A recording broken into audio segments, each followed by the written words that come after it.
Train अपनी रफ्तार से चल रही थी, लेकिन अनीता को किसी भी चीज का होश नहीं था।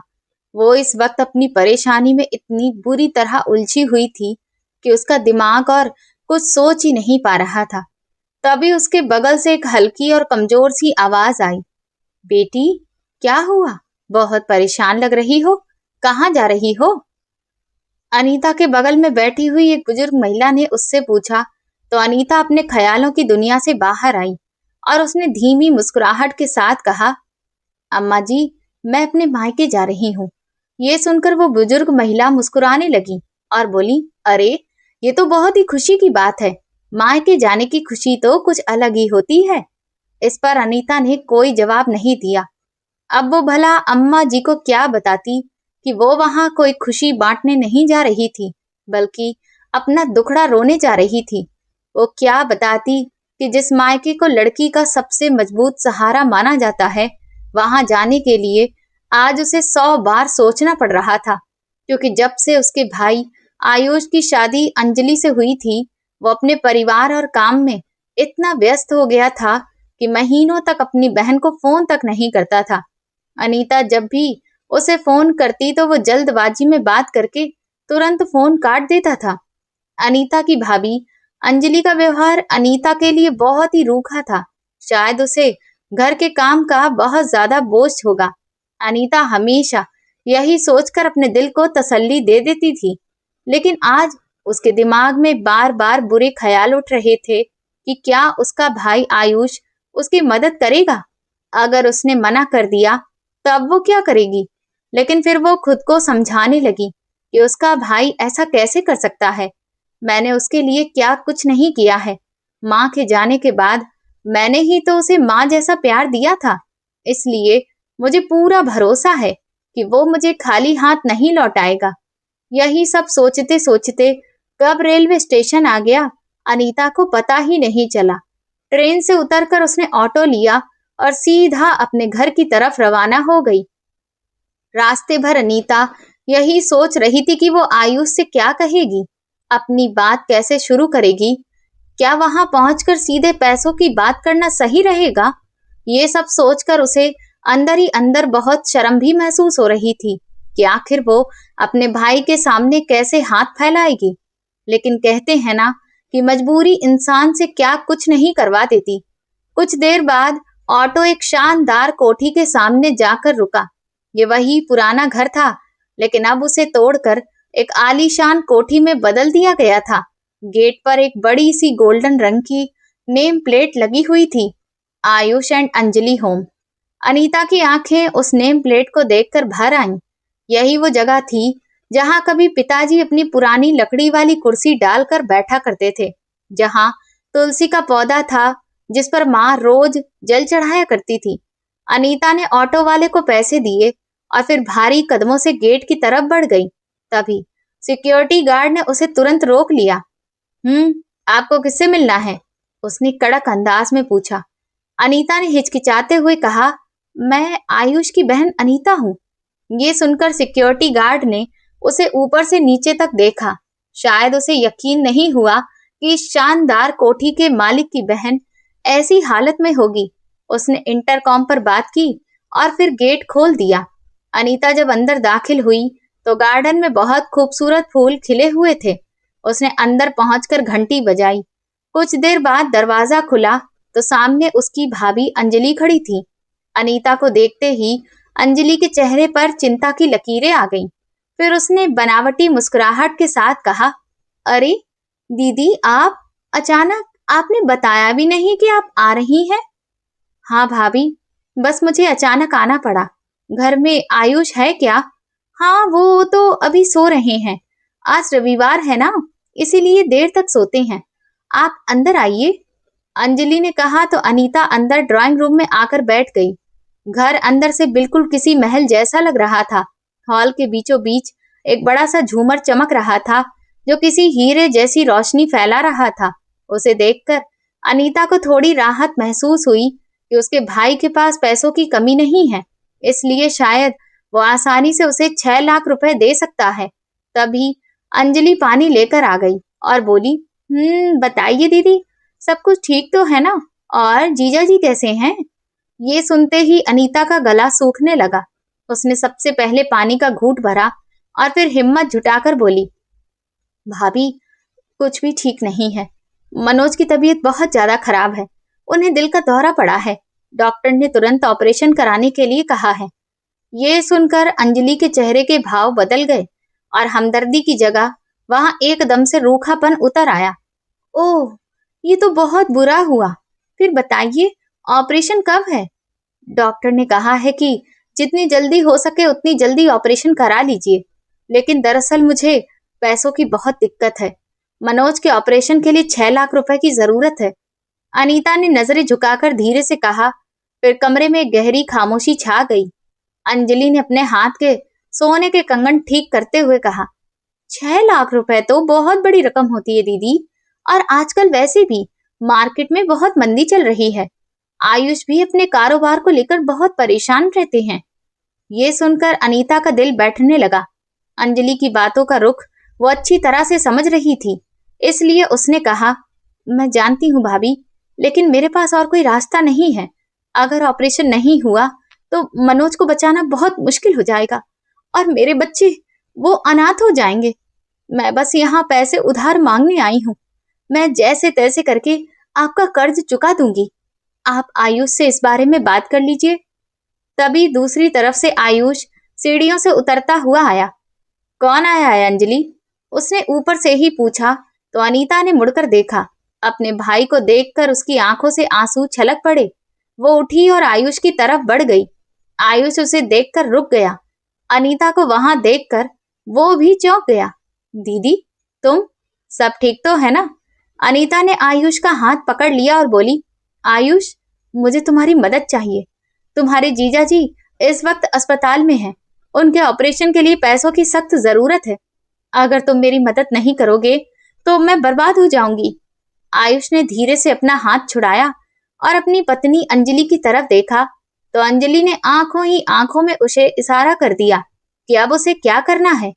आयुष ने गहरी सांस ली और सोफे पर बैठते हुए बोला, जीजा जी की बीमारी का सुनकर मुझे बहुत दुख हुआ दीदी, लेकिन आप तो बहुत अच्छे से जानती है ना कि अभी मैंने ये नया घर बनवाया है और कारोबार में भी मेरा काफी पैसा फंसा हुआ है।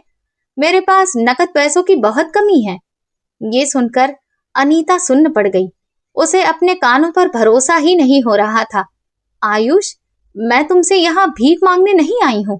ये वही घर है, वही प्रॉपर्टी है जिसमें मेरा भी आधा हिस्सा था, लेकिन मैंने वो सब कुछ तुम्हारे नाम कर दिया था। उस वक्त भी उसकी कीमत करोड़ों में थी। आज मुझे सिर्फ तुमसे 6 लाख रुपए चाहिए, और वो भी उधार। क्या तुम अपनी सगी बहन के लिए इतना भी नहीं कर सकते? आयुष का चेहरा ये सुनते ही उस अंदाज में उतर गया। उसने बड़ा तुनकते हुए कहा, दीदी, गड़े मुर्दे उखाड़ने से कोई फायदा नहीं है। वो प्रॉपर्टी वाली बात तो 10 साल पुरानी हो गई है। अपनी अपनी मर्जी से ही प्रॉपर्टी के कागजों पर आपने साइन किए था ना? मैंने आपके साथ कोई जबरदस्ती तो नहीं की थी। और रही बात हिस्से की, तो फिर शादी में पापा ने आपको कितना सारा सोना दिया था, वो सब भी तो हिसाब में जोड़ा जाएगा ना। अब आप इस तरह अचानक से आकर इमोशनल ब्लैकमेल करेंगी तो फिर कैसे चलेगा? अपने भाई के मुंह से ये सुनकर अनीता को ऐसा लगा जैसे किसी ने उसे जोरदार थप्पड़ मार दिया हो। Emotional blackmail? वो भाई जिसके लिए उसने अपनी जवानी खपा दी, आज उसे इमोशनल ब्लैकमेल करने वाली औरत कह रहा था। अनीता के आंसू एकदम से सूख गए। उसे ऐसा लगा जैसे अंदर कुछ टूट गया। शायद उसका वो भरम टूट गया था कि खून के रिश्ते पैसों से ऊपर होते हैं। वो खड़ी हो गई। उसे समझ नहीं आ रहा था कि वो क्या जवाब दे। क्या वो अपने भाई को ये याद दिलाए कि कैसे उसने अपनी स्कॉलरशिप के पैसों से उसे मोटरसाइकिल दिलवाई थी, या फिर ये याद दिलाए कि कैसे अपनी माँ के कंगन बेचकर उसने उसके कारोबार में मदद की थी। लेकिन अब इन सब बातों का कोई मतलब ही नहीं था। आयुष की आंखों में सिर्फ घमंड था, कोई भी एहसान या कदर नहीं थी। तभी अंजलि ने माहौल को और भी ज्यादा भारी बनाते हुए कहा, दीदी, आप देखिए, गुस्सा मत होइए। हम देखते हैं, अगर हमसे कुछ हो सका तो हम 10-12 हजार रुपए तो अभी दे सकते हैं, लेकिन लाखों रुपए का बंदोबस्त करना तो अभी मुमकिन नहीं है। क्या? 10-12 हजार? ये सुनते ही अनीता को हंसी आ गई, एक बहुत ही दर्द भरी हंसी। ये लोग उसकी जमीर की कीमत लगा रहे थे। अनीता ने अपने आंसू पोंछे और गहरी सांस ली। उसका चेहरा, जो अब तक लाचारी और बेबसी की वजह से झुका हुआ था, उसमें एक अजीब सा आत्मविश्वास आ गया। उसने आयुष की आंखों में सीधा देखते हुए कहा, ठीक है भैया, मुझे अच्छे से समझ आ चुका है। गलती तुम्हारी बिल्कुल नहीं है, गलती तो मेरी है, क्योंकि मैंने ही ये मान लिया था कि भाई का घर भी बहन का ही घर होता है। लेकिन आज तुमने मुझे अच्छे से सिखा दिया कि औरत का अपना कोई घर नहीं होता, ना तो उसका मायका होता है और ना ही ससुराल, बल्कि उसे अपनी छत खुद ही बनानी पड़ती है। ये कहते हुए अनीता ने अपना पर्स उठाया। अब वो वहां एक पल भी नहीं रुकना चाहती थी। उसने आयुष की कोठी के उस भारी गेट को बंद किया। लोहे के गेट के बंद होने की आवाज ने अनीता के दिल पर गहरी चोट की, जैसे हमेशा के लिए उसके और उसके मायके के बीच एक दीवार खड़ी हो गई हो। बाहर चिलचिलाती हुई धूप थी, सड़क पर गाड़ियां दौड़ रही थीं, लेकिन अनीता को अपने आसपास का कोई भी होश नहीं था। उसकी आंखों से लगातार आंसू बह रहे थे, लेकिन इस बार ये आंसू कमजोरी के नहीं, बल्कि उसे मिली बेइज्जती के थे, जो उसने अभी अपने सगे भाई के घर में महसूस की थी। वो सड़क के किनारे पैदल ही चलने लगी। उसके दिमाग में आयुष के वो शब्द घूम रहे थे, इमोशनल ब्लैकमेल करना। जिस भाई के लिए उसने अपनी खुशियां तक कुर्बान कर दी, आज उसके लिए बहन की अहमियत सिर्फ एक भिखारी जितनी ही रह गई थी। अनीता को अपने आप पर बहुत गुस्सा आ रहा था। गुस्सा इस बात का नहीं था कि उसका भाई बदल गया, बल्कि इस बात का कि उसने अपने भाई से उम्मीद ही क्यों लगाई। दुनिया का ये दस्तूर उसे बहुत पहले ही समझ जाना चाहिए था कि जब तक आपके पास देने के लिए कुछ है, तब तक ही आपके रिश्ते अपने हैं। लेकिन जिस दिन आप मांगने वाले बन गए, उसी दिन आप अपनों पर बोझ बन जाते हैं। चलते चलते उसके कदम एक पार्क के पास जाकर रुक गए।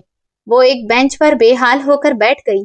उसने अपना पर्स खोला और मोबाइल निकाला तो स्क्रीन पर अपने पति मनोज की तस्वीर लगी हुई दिखाई दी। मनोज का मुस्कुराता हुआ चेहरा देखकर अनीता का दिल पसीज गया। उसे याद आया कि वो अस्पताल में जिंदगी और मौत के बीच झूल रहा है। डॉक्टर ने कहा था कि उसके पास वक्त बहुत कम है। अगर आज शाम तक पैसों का बंदोबस्त नहीं हुआ तो फिर ऑपरेशन नहीं हो पाएगा। अनीता ने अपने आंसू पोंछे और खुद से ही कहा, अनीता, अब रोने का वक्त बिल्कुल नहीं है। तुम्हारे भाई ने तुम्हें ठुकरा दिया तो क्या हुआ, लेकिन तुम हार नहीं मान सकती। तुम्हें अपने पति को हर हाल में बचाना है, चाहे फिर इसके लिए कुछ भी क्यों ना करना पड़े। उसने गहरी सांस ली और अपनी गर्दन पर हाथ फेरा। उसमें एक सोने की पतली सी जंजीर पहनी हुई थी, जो उसकी शादी की निशानी भी थी। लेकिन अब ये सब सोचने का वक्त नहीं था, क्योंकि ये सुहाग की निशानी उसके पति से ज्यादा जरूरी नहीं थी। वो उठी और फिर पास के ही एक सुनार की दुकान पर पहुंची। वहां जाकर उसने चैन उतारकर काउंटर पर रख दी। भाई साहब, मुझे इसे बेचना है, मुझे अभी नकद पैसे चाहिए। ये सुनकर सुनार ने उसे उठाया और कहा, बहन जी, सोना तो काफी चमकता हुआ दिख रहा है, लेकिन इसका वजन बहुत ज्यादा नहीं है, क्योंकि ये काफी पतली है। इसके आपको सिर्फ 35,000 रुपए ही मिल पाएंगे। 35,000? जरूरत तो मुझे 5 लाख की थी। अनीता का सिर घूम गया। उसने सोचा कि इतने पैसे भले ही दवा के काम आ जाएंगे, लेकिन बाकी के पैसे वो कहाँ से लाएगी। वो दुकान से बाहर निकली तो दोपहर हो चुकी थी। सूरज सिर पर था। अब उसके दिमाग में बस एक ही रास्ता बचा था, जिसके बारे में सोच कर भी किसी भी औरत की आत्मा कांप जाए। वो अपना छोटा सा घर बेचने जा रही थी, जिसे उसने और मनोज ने दिन रात मेहनत करके एक एक पाई जोड़कर बनाया था। वो घर उनकी पूरी जमा पूंजी थी। अगर वो बिक गया तो फिर वो लोग सड़क पर आ जाएंगे, और ऑपरेशन के बाद मनोज को जब आराम की जरूरत होगी तो वो कहाँ जाएंगे। लेकिन अगर ऑपरेशन ही नहीं हो पाया तो फिर घर का क्या फायदा। जब पति है तो घर भी है। अनीता ने मन ही मन ये सोच लिया और फिर कांपते हाथों से अपने पति के ही पहचान के एक प्रॉपर्टी डीलर को फोन लगाया। वर्मा साहब मनोज के पुराने जान पहचान वाले थे। फोन उठाते ही अनीता ने अपने आंसुओं को रोका और मजबूत अंदाज में कहा, नमस्ते भाई साहब। देखिए, मनोज की तबीयत बहुत ज्यादा खराब है और मुझे पैसों की तुरंत जरूरत है, इसीलिए हम अपना घर बेचना चाहते हैं। ये सुनते ही वर्मा साहब चौंक गए। ये क्या कह रही हैं भाभी? वो तो आपका इकलौता सहारा है और अगर आप उसे इतनी जल्दबाजी में बेचेंगी तो फिर कीमत भी सही नहीं मिलेगी। इस पर आप थोड़ा सोच लीजिए। लेकिन सोचने का वक्त अब मेरे पास नहीं है भाई साहब। मनोज की जान खतरे में है। मुझे आज शाम तक किसी भी तरह से 5 लाख रुपए चाहिए। आप बस मुझे इतना बता दीजिए कि क्या आप मुझे आज पैसे दिलवा सकते हैं? मैं अपने घर के कागज लेकर अभी आ सकती हूँ। वर्मा साहब अनीता की मजबूरी समझ गए। प्रॉपर्टी डीलरों के लिए ऐसी मजबूरियां एक मौका होती हैं, लेकिन वर्मा साहब भी आखिर एक इंसान थे। फिर भी आखिर बिजनेस तो बिजनेस ही है ना। उन्होंने कहा, इतनी जल्दी पूरा पैसा मिल पाना तो बहुत मुश्किल है, लेकिन मेरे पास एक पार्टी है जो घर खरीदना तो चाहती है, लेकिन अगर बाजार के भाव से आप 2 लाख रुपए कम में मकान दे दें तो वो आपको 8 लाख रुपए तक का तो चेक दे सकते हैं। 2 लाख रुपए की कीमत गिराना यानी कि अपने खून पसीने की कमाई का एक बड़ा हिस्सा गवा देना। लेकिन अनीता के पास और कोई रास्ता भी नहीं था। ठीक है भाई साहब, आप कागज तैयार करवाइए, मैं हॉस्पिटल जा रही हूँ, आप वहीं पर आ जाइए। फोन काटते ही अनीता ने एक ऑटो किया और सीधा हॉस्पिटल की तरफ निकल गई। रास्ते भर वो यही सोचती रही कि जब मनोज ठीक होकर घर आएंगे और देखेंगे कि घर तो अब है ही नहीं, तो फिर उन्हें कैसा लगेगा। लेकिन उसने दिल ही दिल में फैसला कर लिया था कि वो मनोज को समझा देगी। अगर जान है तो जहान है। अस्पताल की दवाइयों की गंध उसकी नाक में चुभ सी रही थी। वो जब आईसीयू के बाहर पहुंची तो वहां डॉक्टर राउंड पर थे। अनीता ने डॉक्टर को रोककर कहा, डॉक्टर साहब, पैसों का इंतजाम हो गया है, इसीलिए आप प्लीज जल्द से जल्द ऑपरेशन की तैयारी कीजिए। डॉक्टर ने यह सुनकर राहत की सांस ली। बहुत अच्छा है अनीता जी, आप काउंटर पर पैसे जमा करवा दीजिए, हम 1 घंटे में ही ऑपरेशन शुरू कर देंगे। थोड़ी ही देर में वर्मा साहब भी अस्पताल पहुंच गए। वो अपने साथ एक वकील और खरीदार को भी लेकर आए थे। अनीता ने बिना कागजों को पढ़े ही साइन कर दिए। उन कागजों पर दस्तखत करते ही वो अपने ही घर के लिए अजनबी हो गई थी। खरीदार ने अनीता के अकाउंट में पैसे ट्रांसफर कर दिए। अनीता भागकर कैश काउंटर पर गई। जब उसने रसीद ली तब जाकर उसके सीने से वो भारी बोझ हटा जो पिछली रात से उसे सांस नहीं लेने दे रहा था। ऑपरेशन थिएटर की लाल बत्ती जल गई। मनोज अंदर था और बाहर अनीता अकेले बेंच पर बैठी थी। अब उसके पास ना तो भाई का साथ था, न गले में वो जेवर और ना ही सिर पर छत। वो बिल्कुल खाली हो चुकी थी। लेकिन अजीब बात थी, इतना सब कुछ खो देने के बाद भी उसे एक अजीब सी ताकत महसूस हो रही थी, क्योंकि उसने अपनी लड़ाई खुद से लड़ी थी। उसने किसी के सामने हाथ फैलाने के बावजूद भी हार नहीं मानी थी। कई घंटे गुजर गए। अनीता की आंखें ऑपरेशन थिएटर के दरवाजे पर ही टिकी हुई थीं कि तभी दरवाजा खुला। डॉक्टर बाहर आए और मुस्कुराकर बोले, ऑपरेशन सक्सेसफुल रहा है, मनोज जी अब खतरे से बाहर हैं। ये सुनते ही अनीता वहीं फर्श पर बैठ गई और फूट फूट कर रोने लगी। ये खुशी के आंसू थे। उसकी कुर्बानी बेकार नहीं गई थी। उसने अपना सब कुछ खोकर अपने पति की जिंदगी को पा लिया था। अगले दिन मनोज को होश आ गया। उसे जनरल वार्ड में शिफ्ट कर दिया गया था। अनीता उसके पास बैठी उसका हाथ सहला रही थी कि तभी मनोज ने कमजोर आवाज में पूछा, अनीता, पैसों का इंतजाम कैसे हुआ? तो अनीता ने मनोज के सिर पर हाथ रखा और झूठ बोल दिया, आप चिंता मत करिए, मेरे भाई आयुष ने मदद की थी। मैंने आपसे कहा था ना कि मेरा भाई मुझे कभी मना नहीं करेगा। वो मनोज को सब कुछ सच सच बताकर परेशान नहीं करना चाहती थी कि उसका भाई तो उसके लिए जीते जी मर चुका है, और ना ही वो ये बताना चाहती थी कि अब वो लोग बेघर हो चुके हैं। अगले कुछ दिन अनीता ने अस्पताल में ही गुजारे, लेकिन असली मुसीबत तो अब शुरू होने वाली थी। हॉस्पिटल से छुट्टी होने का दिन आ गया था। डॉक्टर ने दवाइयों की एक लंबी लिस्ट उसे पकड़ा दी थी और कहा था कि मनोज को कम से कम 3 महीने तक पूरी तरह से आराम करना पड़ेगा। कोई भी प्रेशर या कोई भी भारी काम ये नहीं करेंगे। अनीता दवाइयां खरीद कर लाई और फिर ऑटो से वो अपने घर नहीं बल्कि उस मकान की तरफ गई जो अब उनका नहीं था। लेकिन जो खरीदार थे उन्होंने उसे 1 महीने का वक्त दे दिया था घर खाली करने के लिए। अनीता जानती थी कि 1 महीना रेत की तरह उसके हाथों से फिसल जाएगा। खैर, जो भी हो, घर पहुंचने के बाद अनीता ने मनोज को बिस्तर पर लिटाया और फिर वो किचन में पतली पतली मूंग की दाल बनाने के लिए गई तो उसने देखा कि घरेलू सामान भी खत्म होने वाला था।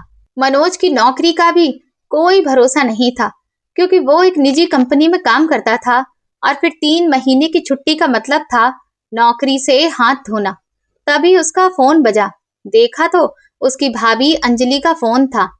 दीदी, मैंने सुना है कि जीजा जी का ऑपरेशन हो गया है, कैसे हैं अब? अंजलि की आवाज में बस औपचारिकता दिख रही थी। हाँ, वो ठीक है, अनीता ने छोटा सा जवाब दिया। अच्छा, वो आयुष कह रहे थे कि आपने कहीं से पैसों का इंतजाम कर ही लिया है। चलिए, अच्छा हुआ दीदी। वैसे भी हमें तो लग रहा था कि आप झूठा ड्रामा करके पैसे लेने के लिए आई थी, क्योंकि आजकल लोग बीमारियों का बहाना बहुत बनाती हैं। खैर, अब तो सब कुछ ठीक है, तो फिर आप दोबारा पैसों के लिए कुछ मत कहिएगा, क्योंकि आयुष बहुत नाराज हो रहे थे उस दिन आपके घर आने से। ये सुनते ही अनीता के हाथ में पकड़ा फोन कांपने लगा। उसकी आंखों के सामने अंधेरा छा गया। उसके अपने ही उसके सच्चे दुख को ड्रामा बता रहे थे। आयुष ने जो किया वो स्वार्थ था, लेकिन आज अंजलि ने जो कहा वो तो बेरहमी थी। अनीता के अंदर एक भयंकर आग सी जलने लगी थी। उसने फोन पर चिल्लाते हुए नहीं बल्कि बहुत ही ठंडी आवाज में जवाब दिया। भाभी, आयुष से कहना कि अनीता मजबूर जरूर है, लेकिन वो कोई लाचार नहीं है।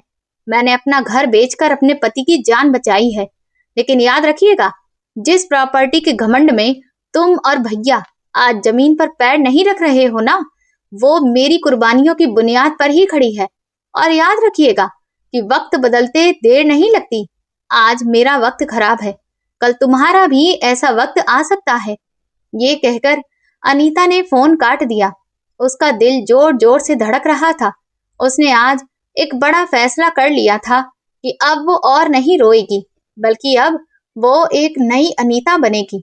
एक ऐसी अनीता जो किसी के रहमो करम पर नहीं बल्कि अपनी शर्तों पर जिंदगी जिएगी। उसने अपनी पुरानी सिलाई मशीन निकाल ली। शादी से पहले वो बहुत अच्छे अच्छे डिजाइन के कपड़े सिलती थी, क्योंकि उसे सिलाई में शुरू से ही दिलचस्पी थी और नए नए कपड़ों की डिजाइन को लेकर प्रयोग करना भी उसे बहुत ज्यादा पसंद था। उसने मशीन पर जमी हुई धूल को साफ किया, मशीन का पहिया घुमाया और फिर उसने तय कर लिया कि वही घर चलाएगी। वो अपनी खुद की सिलाई की दुकान खोलेगी। शुरुआत छोटी सी ही होगी, घर से ही सही, लेकिन वो अपनी मेहनत से इतना कमाएगी कि कम से कम उसे कभी किसी के आगे हाथ ना फैलाना पड़े। उसने मनोज की तरफ देखा जो इस वक्त गहरी नींद में सो रहा था। मनोज, उसने दिल ही दिल में कहा, अब तक मैं आपकी पत्नी थी, लेकिन अब मैं आपकी ताकत बनूंगी। अगली सुबह अनीता ने अपने घर के बाहर एक छोटा सा बोर्ड लगा दिया, अनीता बुटीक, जिस पर लिखा था कि यहाँ पर महिलाओं के कपड़े सिले जाते हैं। उसने अपनी कॉलोनी की औरतों को भी बताया। शुरुआत बहुत ही धीमी थी। पहले दिन तो कोई भी नहीं आया। अनीता हमेशा उम्मीद भरी नजरों से दरवाजे की तरफ देखती रहती और सोचती कि क्या उसकी ये कोशिश बेकार चली जाएगी। और सबसे बड़ी फिक्र ये थी कि 1 महीने के बाद जब उसे घर खाली करना पड़ेगा तो फिर वो कहाँ जाएगी। तभी चौथे दिन शाम को घंटी बजी। सामने उसकी पड़ोसन मनोरमा खड़ी थी। अनीता, सुना है कि तुमने सिलाई का काम शुरू कर दिया है। मेरी बेटी के स्कूल में प्रोग्राम है, क्या तुम कल तक उसकी ये ड्रेस सिल दोगी? ये सुनते ही अनीता की आंखों में चमक आ गई। जी बहन जी, आप बिल्कुल भी फिक्र मत करिए, आपकी ड्रेस सुबह तक सिलकर तैयार हो जाएगी। उसका ये पहला ऑर्डर था। अनीता ने पूरी रात जाग कर वो ड्रेस सिली। अगले दिन जब मनोरमा ने वो ड्रेस देखी तो वो दंग रह गई। अरे वाह अनीता, तुमने तो इसे बहुत अच्छा सिला है। कुछ ही दिनों में अनीता की तारीफ पूरी कॉलोनी में फैल गई। देखते ही देखते अनीता के पास कपड़ों का ढेर लगने लगा। वो दिन रात मशीन चलाती उसके कमर में दर्द होता, लेकिन फिर भी वो रुकती नहीं थी। हर एक सिला हुआ कपड़ा उसे उसके खोए हुए घर को वापस पाने के करीब ले जा रहा था।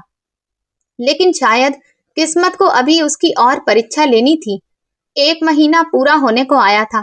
वर्मा जी का फोन आया और वो बोले कि भाभी जी, अब बस मोहलत पूरी होने में सिर्फ 2 दिन बाकी हैं।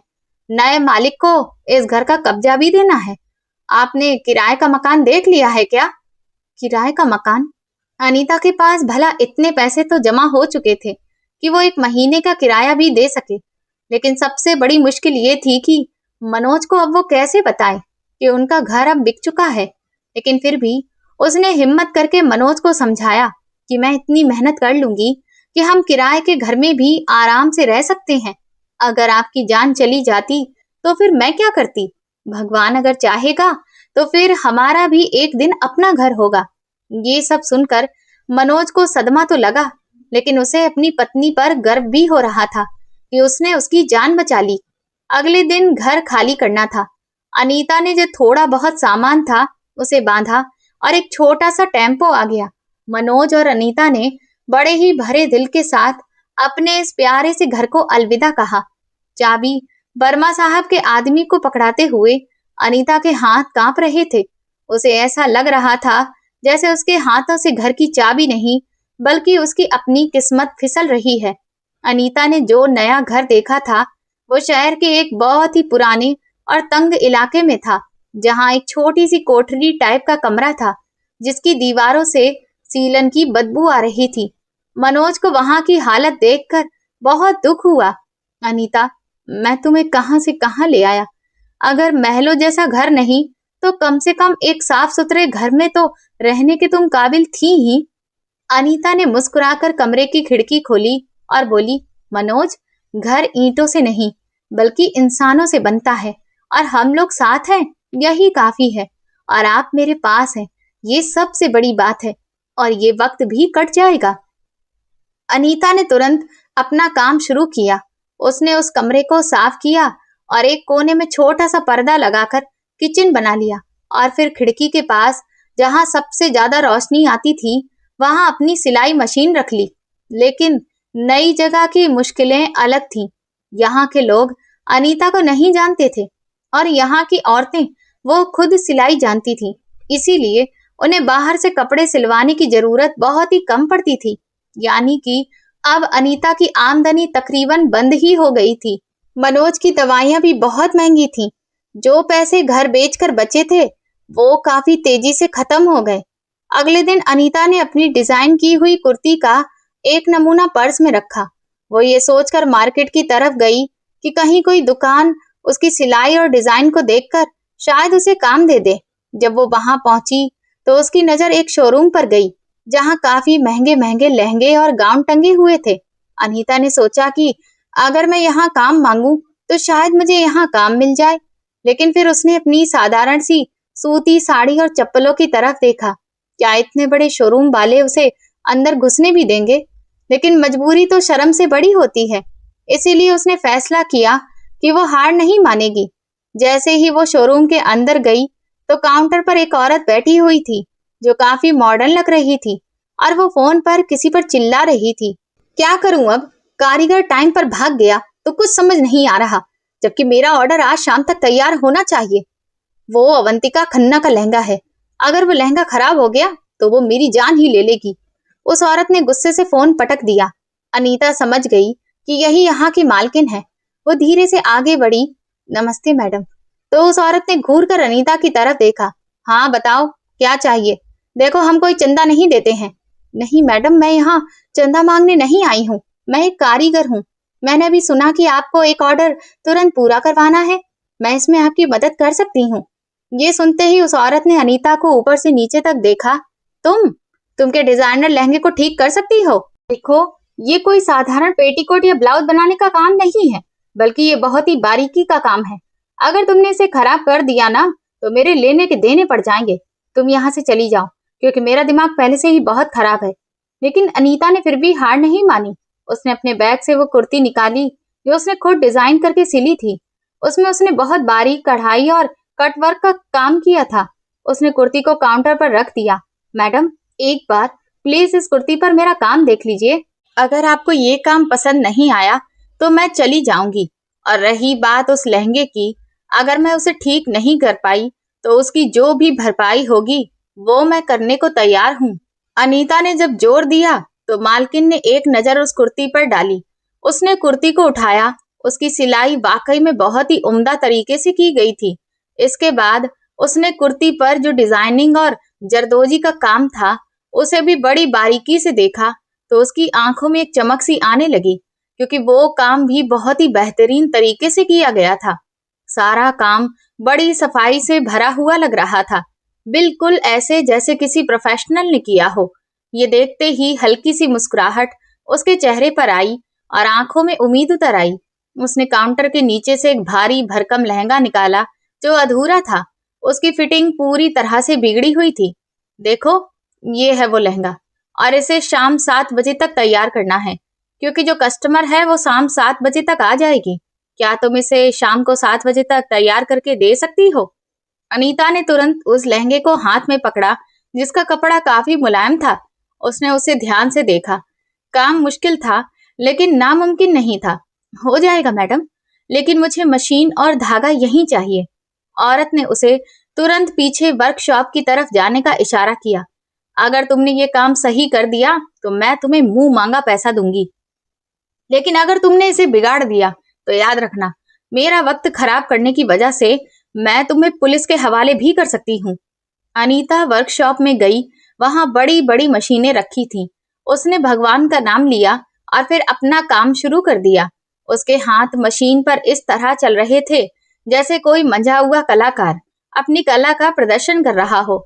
उसकी एकाग्रता इतनी बेहतरीन थी कि अब अनीता को भूख प्यास तक का होश नहीं था। वो अच्छे से जानती थी कि ये सिर्फ एक लहंगा नहीं, बल्कि उसके परिवार का भविष्य है। शाम 6 बजे तक लहंगा तैयार हो गया था। उसने उसे हैंगर पर टांगा और बाहर ले आई। मालकिन तुरंत लपक कर लहंगा देखने लगी। उसने हर एक कोने की बारीकी से जांच की। लहंगे की फिटिंग और उसका काम बिल्कुल परफेक्ट था। मालकिन के चेहरे पर लंबी सी मुस्कुराहट आ गई। तुमने तो कमाल ही कर दिया। ऐसा लग रहा है जैसे तुम कोई जादूगरनी हो। मेरा कारीगर तक इतनी सफाई से काम नहीं कर पाता जितना अच्छा काम तुमने किया है। मालकिन ने खुश होकर कहा। तभी शोरूम का दरवाजा खुला और एक बहुत अमीर दिखने वाली औरत अंदर आई। क्या मेरा लहंगा तैयार है? जी बिल्कुल।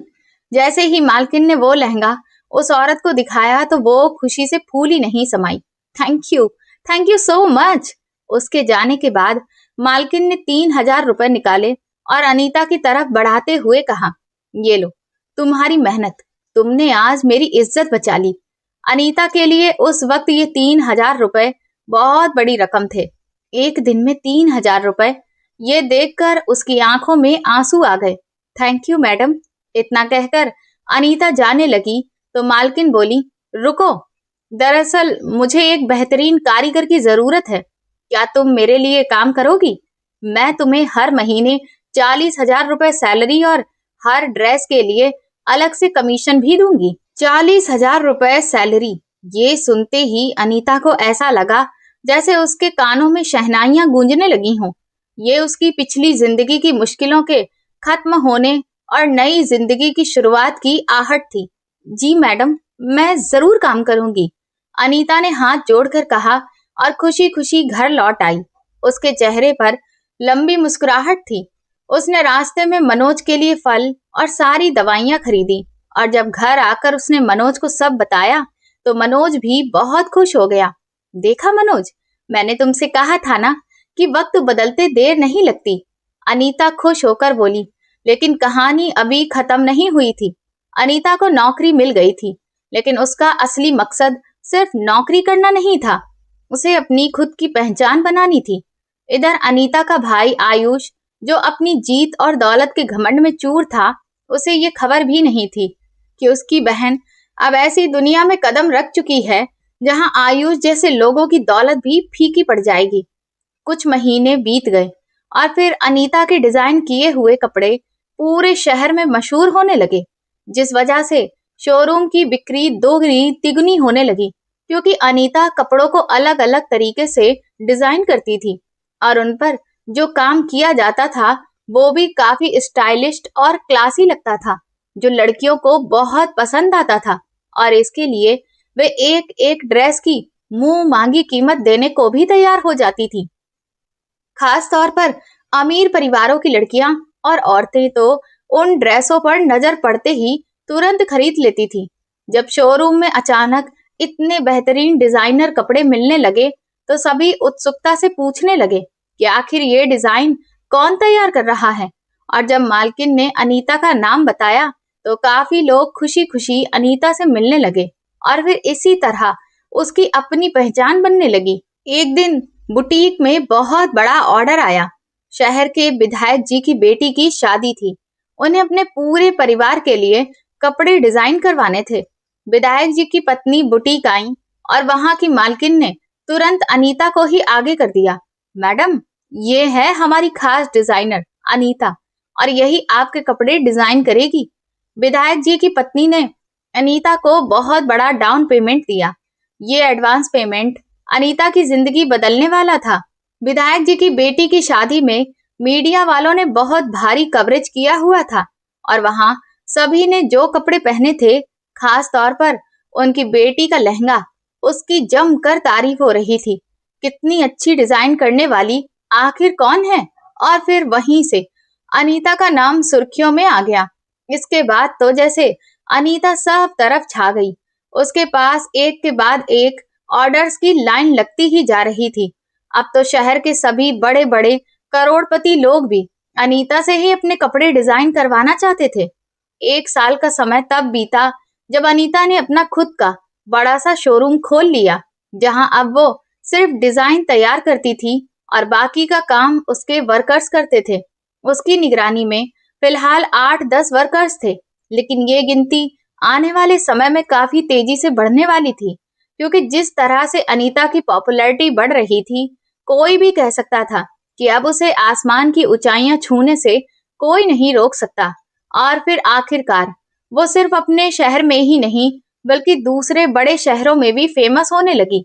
और जब मुंबई के एक बहुत बड़े उद्योगपति ने अनीता को खास तौर पर अपने घर की शादी के कपड़े डिजाइन करने के लिए बुलाया, तब तो जैसे अनीता पूरे देश में ही छाने लगी, क्योंकि वो उद्योगपति कोई मामूली नहीं थे।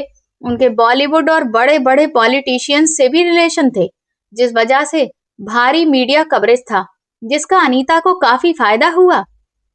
इधर अपने शहर में जब सब तरफ ये खबर फैली कि अनीता को मुंबई में इतने बड़े उद्योगपति ने बुलाया है, तब तो जैसे उसकी तारीफों के पुल ही बनने लगे थे। इधर उद्योगपति के घर के शादी समारोह का समापन हुआ और उधर अगले दिन अखबार में अनीता की तस्वीर छपी, शहर की उभरती हुई फैशन डिजाइनर। उधर जब आयुष ने सुबह की चाय पीते हुए अखबार खोला और अनीता की तस्वीर देखी तो अचानक उसके हाथ से कप छूट गया। अंजलि, यहाँ आओ, वो जोर से चिल्लाया। तो अंजलि ने आकर अखबार देखा तो देखकर हैरान रह गई। आखिर ये कैसे हो सकता है? ये तो सड़क पर थी ना, जरूर कोई गलत रास्ता अपनाया होगा।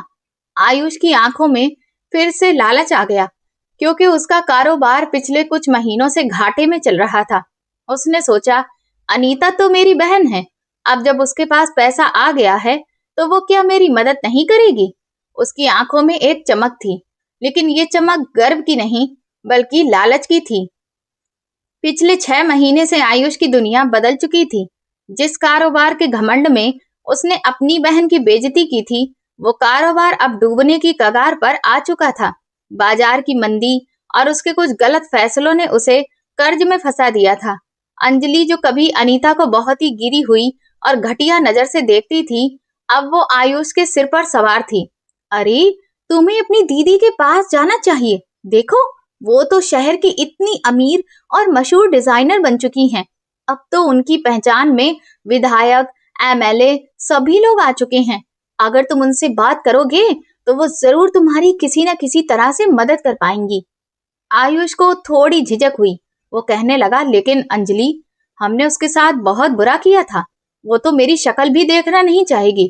अरे आयुष, औरतें दिल की काफी दयालु होती हैं और वो तो तुम्हारी बहन है ना। तुम उसके सामने थोड़ा बहुत रोना धोना करना उसे भाई बहन के रिश्ते का वास्ता देना तो वो तुरंत ही पिघल जाएगी।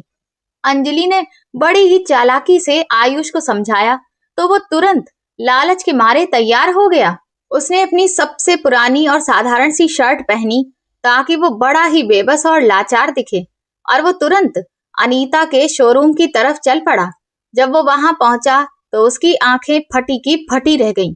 वो कोई छोटा मोटा शोरूम नहीं था, बल्कि शहर के सबसे महंगे इलाके में बना एक 3 मंजिला शोरूम था।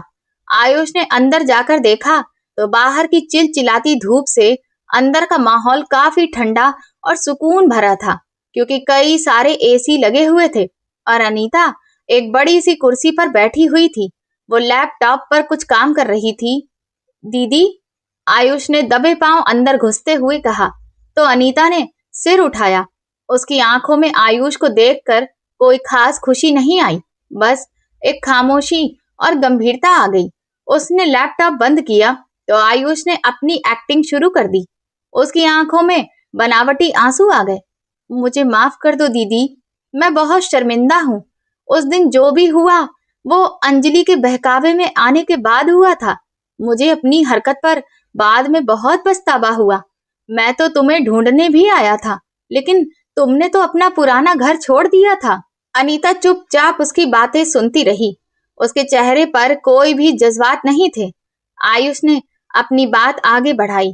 दीदी, हमारा परिवार बिखर रहा है। पापा की आत्मा को ये सब देखकर कितना दुख पहुंच रहा होगा। चलिए, अब हम लोग पुरानी बातें भूल जाते हैं। मैं चाहता हूँ कि हम फिर से एक हो जाएं। और दीदी, सच कहूँ तो मेरा वक्त बहुत ही खराब चल रहा है। मेरा कारोबार बंद पड़ गया है, सब कुछ नीलाम होने वाला है। मुझे इस वक्त तुम्हारी बहुत जरूरत है। अगर तुम मेरी कुछ रुपए पैसे से मदद कर दोगी तो मैं तुम्हारा एहसान जिंदगी भर नहीं भूलूंगा। अनीता ने सख्त लेकिन शांत अंदाज में कहा, आयुष, तुम्हें याद है जब मैं तुम्हारे घर पर आई थी, जब मेरे पति जिंदगी और मौत के बीच में झूल रहे थे, तब तुमने मुझसे कहा था कि मैं तुम्हें इमोशनल ब्लैकमेल कर रही हूँ। तुमने मुझे मेरे ही पिता के घर से बेइज्जत करके निकाल दिया था। अरे दीदी, मुझसे बहुत बड़ी गलती हो गई थी। ये कहते हुए आयुष गिड़गिड़ाने लगा। वो तुम्हारी गलती नहीं थी, बल्कि वो तुम्हारा घमंड था, अनीता ने सख्त अंदाज में कहा, क्योंकि तुमने पैसों को रिश्ते से ऊपर चुन लिया। और आज तुम यहाँ इसलिए नहीं आए हो क्योंकि तुम्हें अपनी गलती का एहसास है, बल्कि तुम यहाँ इसलिए आए हो क्योंकि अब तुम्हें फिर से मेरी जरूरत है। तुम उस वक्त भी स्वार्थी थे और तुम आज भी स्वार्थी ही हो। ये सुनते ही आयुष का चेहरा सफेद पड़ गया। तो क्या तुम अपने भाई को सड़क पर छोड़ दोगी दीदी? क्या सगे भाई बहनों का यही फर्ज होता है? अनीता ये सुनते ही अपनी कुर्सी से उठी और बोली, सगे भाई बहनों का फर्ज सिर्फ एक तरफ से नहीं निभाया जाता है आयुष। जब भाई अपने भाई होने का फर्ज भूल जाए तो बहन के लिए वो रिश्ता खत्म हो जाता है। तुमने उस दिन सिर्फ मेरी बेइज्जती नहीं की थी, तुमने मेरे भरोसे को भी तोड़ दिया था। और रही बात मदद की, अनीता ने अपने पास से चेक बुक निकाली। आयुष की आंखों में ये देखकर उम्मीद की चमक उभरी। अनीता ने चेक पर कुछ लिखा और उसे आयुष की तरफ बढ़ा दिया। आयुष ने जल्दी से वो चेक उठाया, लेकिन रकम देखकर वो सुन्न पड़ गया। चेक पर लिखा था 500 रुपए। ये क्या है दीदी? आयुष ने कांपती हुई आवाज में कहा। ये वही किराया है आयुष, जो अगर उस दिन मेरे पास नहीं होता तो मैं तुम्हारे घर से वापस रेलवे स्टेशन नहीं जा पाती। अनीता ने कहा, मैं तुम्हें खाली हाथ नहीं जाने दूंगी, क्योंकि मैं तुम्हारी तरह नहीं हूँ। ये 500 रुपए रखो। और रही बात तुम्हारे घर और कारोबार की, तो उसके लिए तुम्हें वही करना होगा जो मैंने किया है, मेहनत और दिन रात की मशक्कत। इसीलिए इधर उधर सहारा ढूंढना बंद करो और अपने पैरों पर खड़ा होना सीखो। दीदी, तुम इतनी पत्थर दिल कैसे हो सकती हो? आयुष जोर से चिल्लाया। पत्थर दिल मैं नहीं बनी हूँ आयुष, अनीता ने उसकी आंखों में देखते हुए कहा, बल्कि मुझे मेरे हालातों ने चट्टान की तरह मजबूत बना दिया है। और अब तुम यहाँ से जाओ, क्योंकि मुझे काम है। और हाँ, अगली बार मुझे एक भाई बनकर नहीं, बल्कि एक सच्चा इंसान बनकर मिलना, शायद मैं तुम्हें पहचान सकूं। आयुष के पास ये सुनने के बाद अब कहने के लिए कुछ भी नहीं बचा था। वो समझ गया था कि अनीता अब वो अनीता दीदी नहीं रही जिसे वो अपनी बातों में फंसा लिया करता था। वो सर झुकाकर हाथ में 500 का चेक पकड़कर बाहर निकल गया। उसे आज अपनी हैसियत और अनीता की अहमियत दोनों का एहसास हो चुका था। उस शाम अनीता ने मनोज को बताया कि आयुष आया था, तो मनोज ने पूछा, फिर तुमने क्या किया? अनीता ने मुस्कुराते हुए कहा, मैंने उसे वो दिया जिसकी उसे सबसे ज्यादा जरूरत थी, एक सबक। मैंने उसे माफ कर दिया है मनोज, अपने दिल के सुकून और शांति के लिए। लेकिन मैंने उसे अपनी जिंदगी में दोबारा जगह नहीं दी, क्योंकि माफ करना तो हमारा फर्ज है, लेकिन धोखेबाज इंसान पर दोबारा विश्वास कर लेना सरासर बेवकूफी है। वुमेन्स डे के स्पेशल मौके पर शहर के सबसे बड़े टाउन हॉल में एक शानदार समारोह रखा गया। पूरा हॉल शहर के बड़े बड़े व्यापारियों, अधिकारियों और मीडिया से खचाखच भरा हुआ था। स्टेज पर जिलाधिकारी, मेयर और शहर के विधायक बैठे हुए थे। तभी एंकर ने मुस्कुराते हुए कहा, इस साल का शहर गौरव महिला उद्यमी और बेस्ट फैशन डिजाइनर अवार्ड उस महिला को दिया जा रहा है जिसने गरीबी और संघर्ष से लड़कर अपने हुनर से पूरे शहर में पहचान बनाई। प्लीज जोरदार तालियों के साथ स्वागत कीजिए अनीता जी का। पूरा हॉल तालियों से गूंज उठा। अनीता की आंखों में आंसू आ गए। साधारण सी साड़ी पहने वो धीरे धीरे स्टेज की तरफ बढ़ी। मेयर ने उसे ट्रॉफी और शॉल देकर सम्मानित किया, जबकि मीडिया लगातार उसकी तस्वीरें ले रही थी। सामने बैठा उसका अमीर भाई ये सब चुपचाप देख रहा था। उसे पहली बार एहसास हुआ कि जिस बहन को उसने कभी मदद के लायक नहीं समझा था, आज वही पूरे शहर की शान बन चुकी थी। अनीता ने माइक संभाला और बोलना शुरू किया। एक वक्त था जब मुझे लगा था कि मेरा सब कुछ खत्म हो गया है, मेरा घर, मेरा परिवार, मेरी उम्मीद। लेकिन उसी अंधेरे ने मुझे मेरी असली ताकत से मिलवाया। मुझे ये समझाया कि एक औरत की सबसे बड़ी ताकत उसका खुद पर विश्वास और उसका हुनर होता है। हम अक्सर दूसरों के सहारे अपनी जिंदगी की इमारत खड़ी करते हैं, लेकिन जिस दिन हम अपनी बुनियाद खुद बन जाते हैं, उस दिन कोई भी आंधी हमें गिरा नहीं सकती। अनीता ने अपनी बात खत्म की। यह अवार्ड उन सभी औरतों के लिए है जो आज टूटकर बिखर गई थी, लेकिन फिर भी उठकर खड़ी हो गई। याद रखिएगा, आपका सबसे बड़ा सहारा आप खुद हैं। अनीता मंच से नीचे उतरी और मनोज के गले लग गई। उन्होंने अपने प्यार से एक नया घर खरीदा जो आयुष के घर से काफी बड़ा और खूबसूरत था, क्योंकि वो मकान प्यार और आत्मविश्वास की ईंटों से बना हुआ था। और अनीता अब किसी की बेचारी बहन नहीं, बल्कि एक कामयाबी की मिसाल थी। ये कहानी हमें सिखाती है दोस्तों कि जिंदगी में हर रिश्ता हमेशा साथ देगा ये जरूरी नहीं होता। कई बार अपने ही लोग मुश्किल वक्त में हमें अकेला छोड़ देते हैं, लेकिन अगर इंसान खुद पर भरोसा रखे और हार ना माने तो वो अपनी मेहनत से फिर से खड़ा हो सकता है। साथ ही औरत किसी की मोहताज नहीं होती, उसके अंदर इतनी ताकत होती है कि वो टूटने के बाद भी खुद को संभाल सकती है और कामयाबी हासिल कर सकती है। रिश्तों से ज्यादा जरूरी इंसान की इंसानियत और साथ निभाने की नीयत होती है, क्योंकि पैसा और घमंड हमेशा नहीं टिकते। जो लोग मुश्किल समय में साथ छोड़ देते हैं, वक्त एक दिन उन्हें भी उनकी असली जगह दिखा देता है। वहीं अनीता की तरह अगर इंसान अपने हुनर और आत्मसम्मान को पकड़कर आगे बढ़े तो वो अपनी किस्मत खुद बदल सकता है। तो दोस्तों, आप किस शहर से हमारी कहानी सुन रहे हैं और आपको ये कहानी पसंद आई हो तो प्लीज कमेंट करके जरूर बताइएगा। इस वीडियो को लाइक करिए, ज्यादा से ज्यादा शेयर करिए और हाइप दीजिए। साथ ही चैनल को सब्सक्राइब करना ना भूलिए। और अगर आपको मेरी मेहनत पसंद आई हो तो मुझे सुपर थैंक्स देकर अपना प्यार और सपोर्ट जरूर दिखाएं, ताकि मैं आपके लिए ऐसी ही शानदार कहानियां लाती रहूं। ये कहानी केवल मनोरंजन और प्रेरणा देने के उद्देश्य से लिखी गई है। कहानी के सभी पात्र, घटनाएं और स्थान काल्पनिक हैं। इसका किसी भी व्यक्ति, परिवार या वास्तविक घटना से कोई संबंध नहीं है। कहानी का उद्देश्य केवल संघर्ष, आत्मविश्वास और मेहनत का संदेश देना है। कृपया इसे वास्तविक जीवन से जोड़कर ना देखें। धन्यवाद।